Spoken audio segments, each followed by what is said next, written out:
On va réussir à démarrer ce matin. Oui, on va réussir. Je n'ai pas de micro, mais on va réussir à démarrer. Alors, chers abonnés, bonjour, bienvenue. Nous sommes le 15 décembre, nous sommes pas loin de Noël. J'espère en tout cas que cette fin d'année s'annonce bien, qu'on va entamer une belle et nouvelle année 2022. L'année 2022 d'ailleurs va être très mouvementée, ça va être une année de conquête. L'année 2021 va être une année de conquête vers le respect des autres. Une année de conquête vers l'intégrité et le respect des autres. Le respect minimum au moins des autres, même si c'est pas un énorme respect. On ne demande pas le tapis rouge, on ne demande pas les petits fours avec le champagne et puis le tapis rouge. Mais au moins un minimum de respect pour les autres. C'est ça qu'on appelle la démocratie. Quel que soit le parti politique de nos parents, on mérite un minimum de respect. C'est ce qu'on appelle le respect de l'individu. Donc ça, l'année 2022, ça va être la conquête de l'intégrité, la conquête du respect de l'autre. Nicolas, oui, monsieur le président Nicolas Sarkozy, vous me connaissez, tu me connais très bien, Nicolas. J'ai pas besoin de me présenter, tu me connais très bien.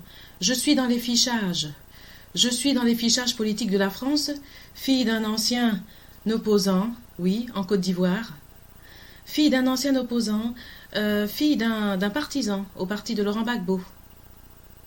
Mon père a milité pendant des années pour Laurent Gbagbo, jusqu'à son arrivée au pouvoir en 2000, et tu sais, Nicolas, je n'ai pas honte de le dire, parce que je suis un être humain comme tout le monde. Je ne suis pas moins respectable qu'une fille dont le père était dans le parti que toi tu préfères. Je ne suis pas moins respectable que qui que ce soit. Je mérite le respect, j'ai mes valeurs, j'ai mes qualités. Donc, en résumé, Nicolas, je n'ai rien de moins que tous les gens que tu rencontres sur ta route. Je n'ai rien de moins que tous les gens que tu rencontres sur ta route, et je ne suis pas moins respectable. Tu me connais très bien, Nicolas. Je m'appelle Lucie Sika. Oui, tu sais qui je suis, ou tu fais semblant, ou tu fais exprès. Je suis Lucie Sicard, je suis franco-ivoirienne, de la Côte d'Ivoire.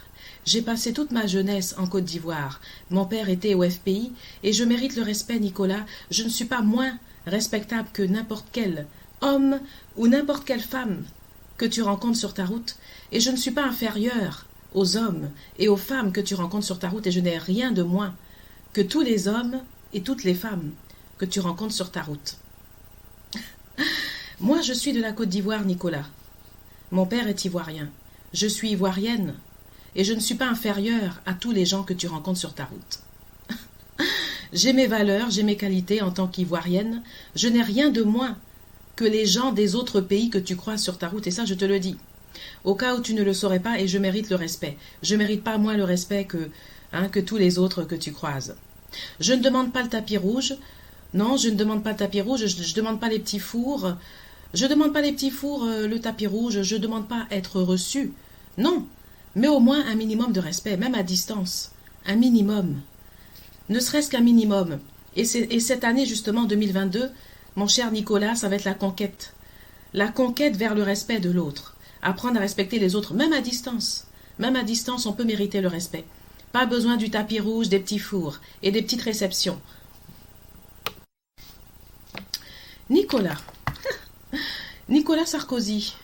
Oui, monsieur le président Nicolas Sarkozy, comme je vous l'ai dit, je n'ai rien de moins que les gens que vous rencontrez sur votre route, et je ne mérite pas moins le respect, même à distance. J'ai d'ailleurs pas compris parce que vous m'avez convoqué une semaine avant le bombardement de la résidence du président Laurent Gbagbo en Côte d'Ivoire. Moi, monsieur Nicolas Sarkozy, je vais vous dire, je ne suis pas responsable de la politique de mon père. Je n'ai pas à être visé, je n'ai pas à être fiché en France parce que mon père est un opposant politique. Vous n'avez pas d'ailleurs à m'en vouloir parce que mon père était au parti de Laurent Gbagbo. Moi, je ne suis pas politicienne. Je ne fais pas de politique, je ne suis pas responsable de la politique de mon père. Donc je n'ai pas à être associée à la politique de mon père, à être fiché en France, à être montré du doigt, je sais pas. Non mais c'est juste hallucinant. Comme j'ai dit, hein, Nicolas, Les enfants n'ont pas à être victimes de la politique de leur père. Nicolas, avoir eu un père au parti du FPI, au parti de Laurent Gbagbo, ce n'est pas une maladie. Avoir eu un père au parti du FPI, ce n'est pas une maladie. Tous les partis se valent. Tous les partis se valent. Dans tous les partis, il y a du bien et il y a du mauvais. Il n'y a pas de parti sain. Les partis sains, S-A-I-N-T, Nicolas, les partis sains, S-A-I-N-T, ça n'existe pas. Tous les partis se valent. Dans tous les partis, il y a des avantages et des inconvénients. Dans tous les partis, il y a eu du mauvais. Même dans l'histoire, dans tous les partis politiques, il y a eu du mauvais et du bon. Donc moi, le fait que je sois la fille d'un opposant politique au FPI ne fait pas de moi. Le fait que je suis la fille d'un ancien opposant politique au FPI, Nicolas, ça ne fait pas de moi une personne moins bien que les gens qui sont des partis que tu préfères. Je n'ai rien de moins. Je te dis, Nicolas, mon père a peut-être été au FPI, mais je n'ai rien de moins que tes amis, là, des partis que tu préfères. Moi, je n'ai rien de moins que ces gens-là. Et je mérite le respect. Je n'ai pas à être visée, je n'ai pas à être marginalisée parce que mon père était au FPI. Je ne suis pas un diable, Nicolas. Je ne suis pas un démon, je ne suis pas un diable, je ne suis pas un démon. Je suis un être humain. Je mérite le respect. Le fait que mon père, Nicolas, ait été au FPI ne fait pas de moi un diable. Le fait que mon père ait été au FPI, Nicolas, ne fait pas de moi un horrible diable. Je suis toujours un être humain. Je suis humaine. Oui, Nicolas, je suis humaine et je mérite le respect.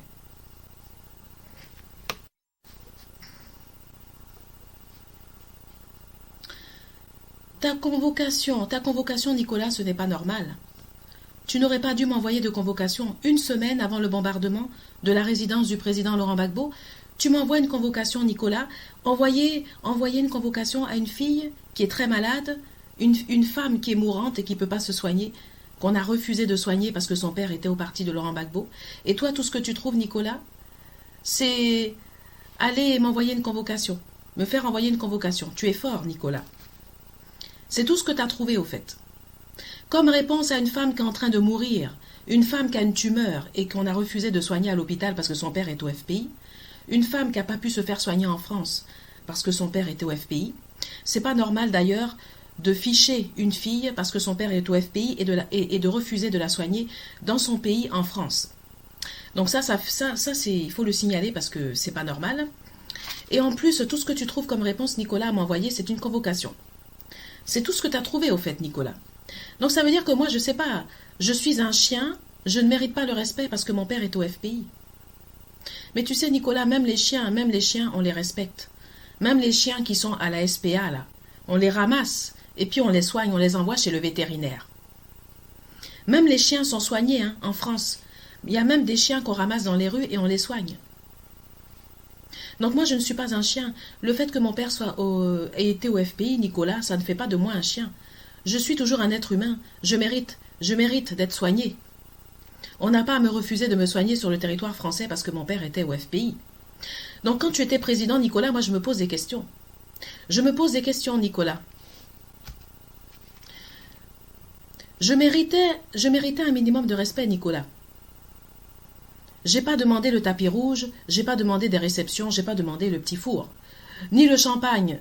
De toute façon, je ne suis pas la bienvenue, Nicolas. Je ne fais pas partie de tes amis déjà, hein?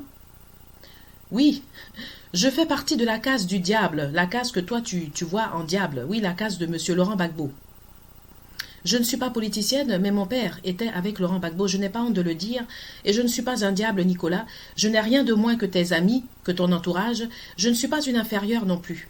Et je suis de la Côte d'Ivoire. Et si tu veux m'aligner avec des gens d'ailleurs, viens m'aligner avec des gens d'ailleurs. Et tu verras que moi, je ne suis pas inférieure. Et je n'ai rien de moins.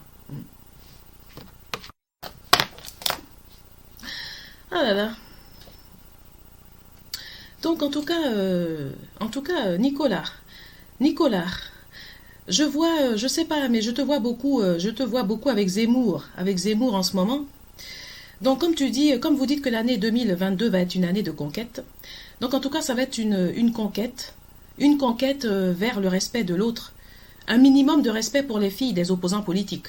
Ça c'est déjà, oui, la conquête vers le respect. Pas la conquête territoriale, attention. Pas la conquête territoriale, la conquête du respect de l'autre. Donc profite de cette élection présidentielle, Nicolas, et de cette conquête pour savoir que moi, je mérite le respect. Je ne suis pas une inférieure, je suis de la Côte d'Ivoire, je n'ai pas à être traitée comme une merde, je ne suis pas en dessous de qui que ce soit, et en tout cas pas en dessous des gens que tu rencontres sur ta route. Je ne demande pas le tapis rouge, je ne demande pas les réceptions, mais au moins un minimum de respect, même à distance. Et je n'ai pas à être convoquée quand je suis mourante et que je demande seulement à me faire soigner. Et je n'ai pas à être convoquée